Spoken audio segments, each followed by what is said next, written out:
Welcome to this audio lesson where I'm going to teach you around 50 phrasal verbs, and I'm going to do it in a way that is a little bit different than probably what you're used to, because we are going to listen to a story about a guy called Dave who lives a very interesting life, or at least I think it's interesting. And in that audio, which is only 5 minutes, there are 52 phrasal verbs. So what I want you to do in this lesson is this: listen to that story and try and listen for the phrasal verbs and to notice them when I'm saying them. And then continue with this audio lesson, because I'm going to highlight and go through, which is a phrasal verb, to go through the various phrasal verbs that we use, explain what they mean, and where relevant, give you more examples. And then after you've done that, I want you to then go back to the part of the audio which is going to just give you the story. So listen to the story again, because you'll be amazed at how much better you understand it after going through the lesson. So yeah, I hope you enjoy this lesson. Here is the audio story. Today is Tuesday, or Tuesday in American English, and Dave's alarm goes off at 4:30 a.m. As soon as he gets up, he turns on the coffee machine. But today he has run out of cream. He usually likes cream in his coffee, so he's not had the best start to the day. But he drinks his coffee anyway, and now it is time to work out. Now, most people, if they work out in the morning, they'll just do a few exercises. But Dave is different. He sets off on his 20-mile run, breathing in the ocean air as he runs along the ocean front. Again, his goal is to run 20 miles. After 15, he's running out of energy and motivation. But this is Dave, so he doesn't give up. After his run, he bangs out 100 push-ups without stopping. He takes a quick breath and then carries on doing another 100. And then another. He gets home, turns on the shower, jumps in, dries himself off, and then has another coffee. It's now 10 a.m. and it's time to focus on work. He opens up his computer, logs into his emails, and responds to his clients' questions. In his inbox, there are 6 speaking opportunities. He turns down 5 as they just don't pay enough. He agrees to do 1 as it pays him exactly what he is after, but he has to iron out a few details.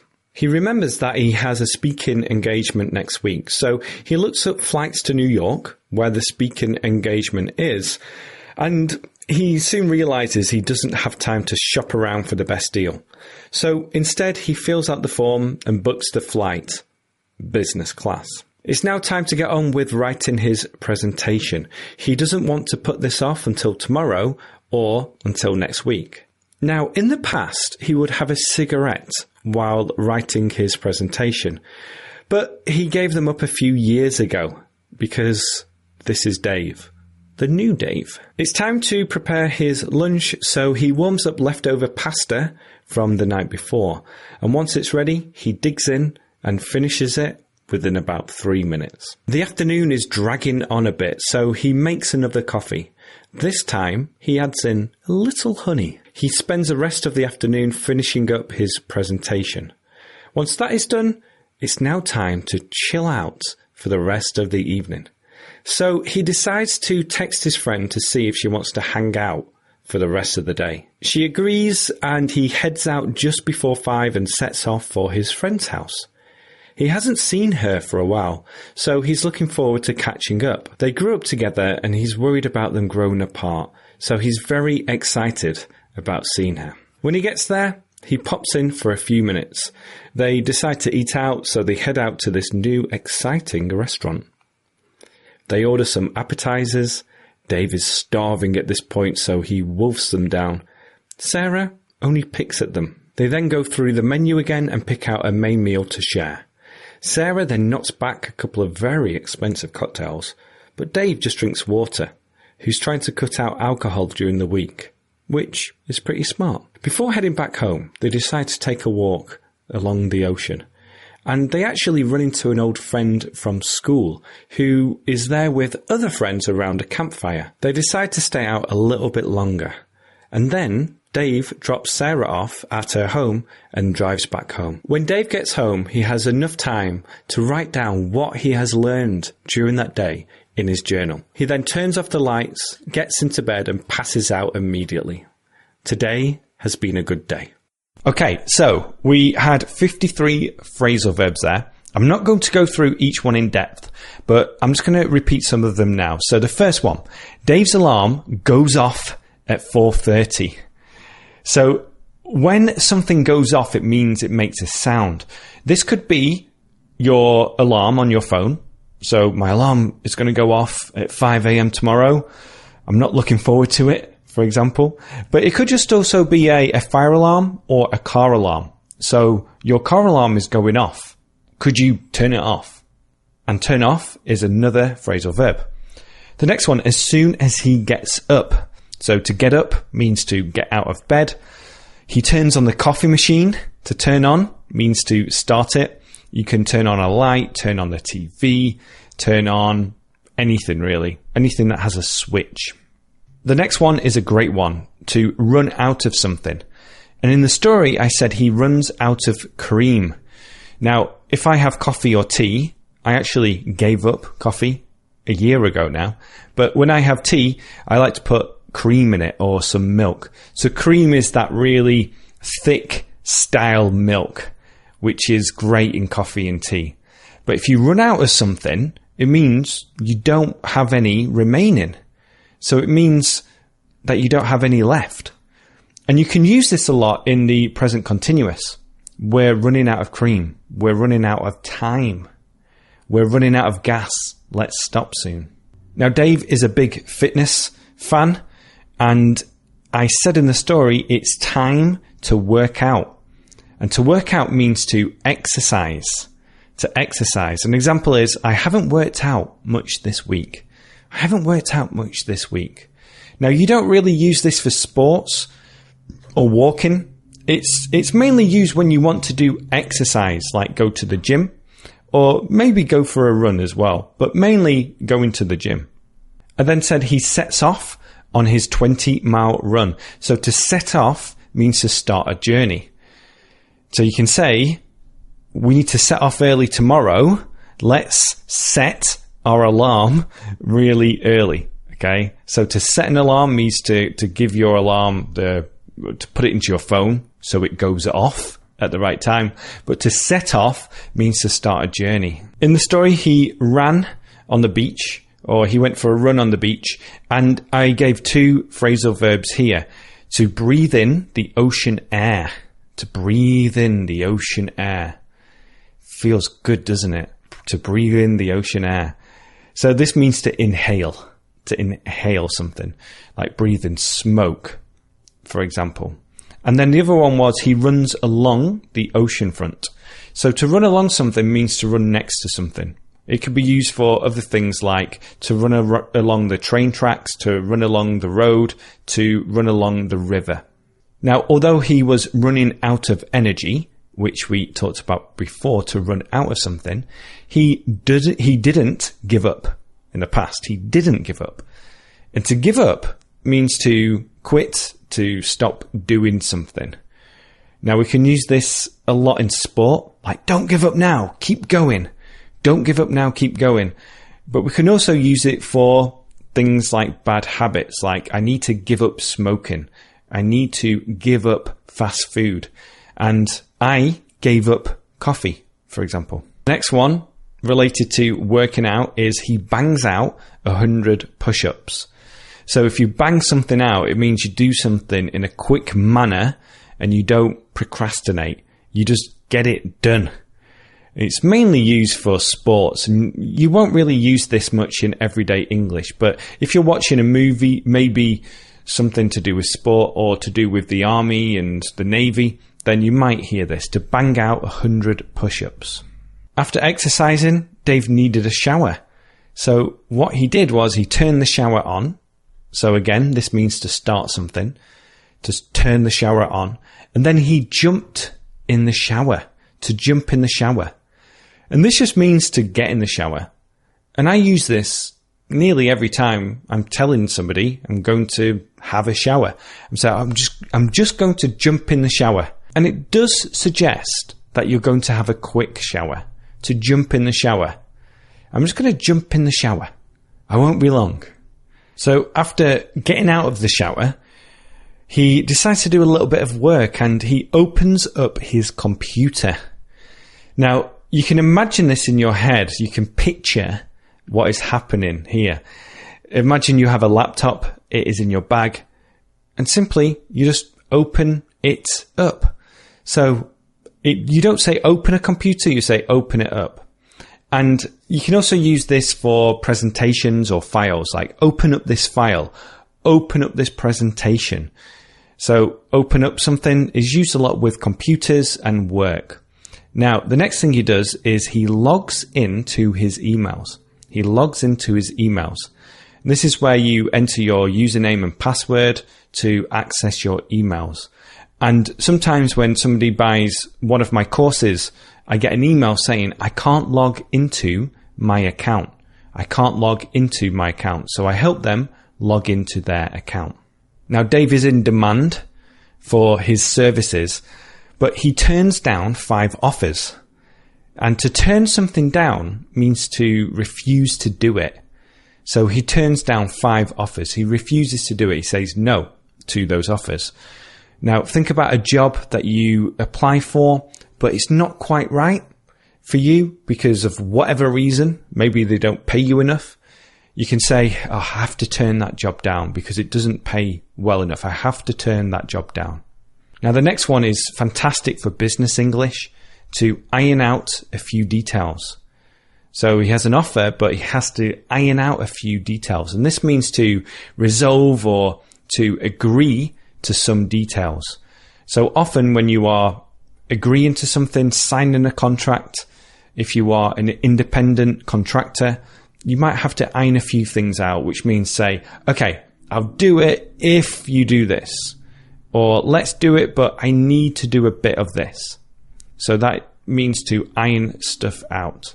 Now, the next thing he has to do is find some flights to New York. So he looks up flights to New York. To look something up, you probably already know this from using a dictionary and to look up new vocabulary in the dictionary. But we can use this for lots of things, to find information about or to research something. Often, I am with my wife and I say, can you look up something for me? Because you're on your phone. Can you look up what time we have to leave tomorrow? So this just means to research something, to find more information about something. Now, Dave doesn't like to waste time, so he doesn't have time to shop around. He doesn't have time to shop around. Now, to shop around means to consider several options and also to compare prices before making your decision. So when I am looking for some new soccer shoes, in the UK we call them football boots.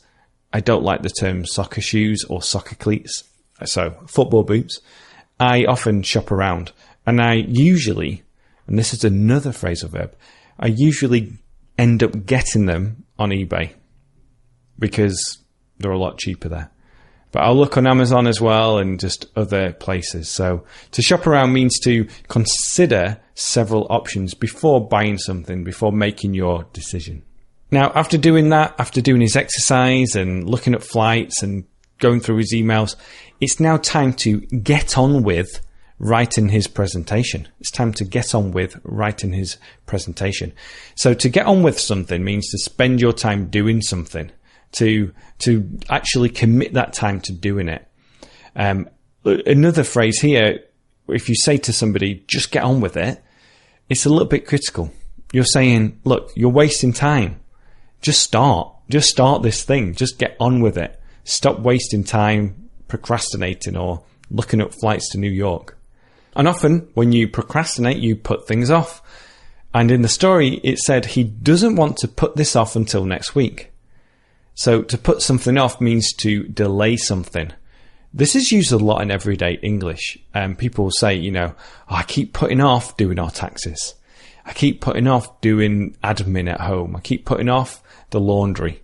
So this is when you just delay doing something because you don't want to do it. Dave is then feeling a little hungry, so what he does is he simply warms up leftover pasta. To warm something up means to make something warm, especially when it comes to food. So after cooking something, it goes in the fridge. If you have leftovers, and then you can warm this up again by putting it in the microwave or putting it in a pot and making it warm again. So a way to put this as a question is, do you want me to warm this up for you? I often ask that to my children if we have leftover food, saying, do you want me to warm this up for you before you eat it? I love this next one. The afternoon is dragging on a bit. Oh, it's dragging on. Today's dragging on a bit. Now, if something is dragging on, it means that time is going slowly or things aren't going as quickly as you like. So you might hear someone say, man, this movie is dragging on, which means that it's just taking a long time to finish and it's getting a little bit boring. So you can use this at school, for example, like, oh, this afternoon's dragging on a bit. But he spends the rest of the afternoon finishing up his presentation. And this means to complete the presentation. Another example is, I just have to finish up writing this email, then I can leave the office. And then in the evening, it's time to chill out for the rest of the afternoon, rest of the evening. And this means to relax and to take it easy. It can also mean to not worry about something, like chill out. It's not a big problem. Don't worry about it. Chill out. He then calls a friend to see if she wants to hang out. So to hang out means to spend time together in a social way. And to hang out with his friend, he heads out just before 5. We use this a lot in everyday English. To head out means to leave your home or your office to go somewhere else. It's quite simple, but we use it all the time. For example, I can't speak right now. I'm just heading out. He's excited to meet this friend because they grew up together. And to grow up together means that they spent their childhood together. And another example here related to my life, growing up in Northern England meant playing outside in the rain. So I remember playing outside in the rain a lot because I grew up in Northern England. Now, before going to eat out, which means to eat at a restaurant, he pops in for a few minutes. So to pop in means to enter someone's house for a brief period of time. Another example is, I'm going to pop round to Dave's to pick something up. Do you notice that other phrasal verb there? To pop round, to pick up something. So we can use pop round as well as pop in. So after getting their appetizers, which Dave wolfs down, which means he eats very quickly, whereas Sarah only picks at them, which means she eats them very slowly, they then go through the menu again. So this means to look at the menu again to see what's on offer. And you might say to the server in a restaurant, I'm not ready, I haven't gone through the menu yet, so I just need a little bit more time. But after they do that, they pick out a main meal to share. So this means to choose something, to pick something out on the menu, to choose something. Another example is, she takes forever picking out an outfit. She doesn't know what to wear, and she takes forever picking out an outfit. Dave is trying to cut back on alcohol during the week. This means to reduce the amount of alcohol he drinks. So another example is, I've cut back on sugar recently. I've reduced the amount of sugar I want to eat. But what happens later on is they run into an old friend from school. So this, to run into somebody means to meet somebody you know by chance. I often say to Kate, guess who I ran into today? And Kate is my wife. Guess who I ran into today? And then we play a little game. She'll say, male or female? I say, male. And then she says, oh, do we know them from football? I say, yes. And then she has to guess who I ran into. It's a fun game. I like playing it. But after running into a friend from school, they decide to stay out a bit longer, to stay out. So to stay out means to remain out of the home for a bit longer. Another example of that is, I couldn't stay out late on a school night when I was younger. I couldn't stay out late on a school night. So we're getting close to the end of these phrasal verbs now. Just stay with me, because Dave drops Sarah off at home. So to drop someone off at home means to take them home in a car. a question you can ask is, can you drop me off? Can you drop me off? I don't have a car today. Can you drop me off? And then Dave is one of those people who writes down what he has learned that day. So he keeps a journal. To write something down means to write it on a piece of paper. He then turns off the lights, which is the opposite of turn on. He gets into bed, which is the opposite of get up. And then he passes out immediately, which means to fall asleep straight away. I used to be able to just pass out when I was traveling. I could just pass out anywhere, just have a little sleep wherever I was. It was fun. So those are the phrasal verbs that we learned in this lesson. Now, if you want to see this in writing as well, just search for to fluency, which I'm sure you know how to spell by now, to fluency, and then 52 phrasal verbs. So then you'll be able to find this as a written lesson too, so you can see exactly how to spell things. You can go through this slowly, and you can also watch the video as well on that page, or if you prefer, search for it on YouTube. And while you're on my website, just click the blue box or the blue banner at the top where you can get a free book. It's called the 5-Step Plan for English Fluency, and it just goes through how to learn English in a meaningful way, where you are focused on using the right methods to improve your English.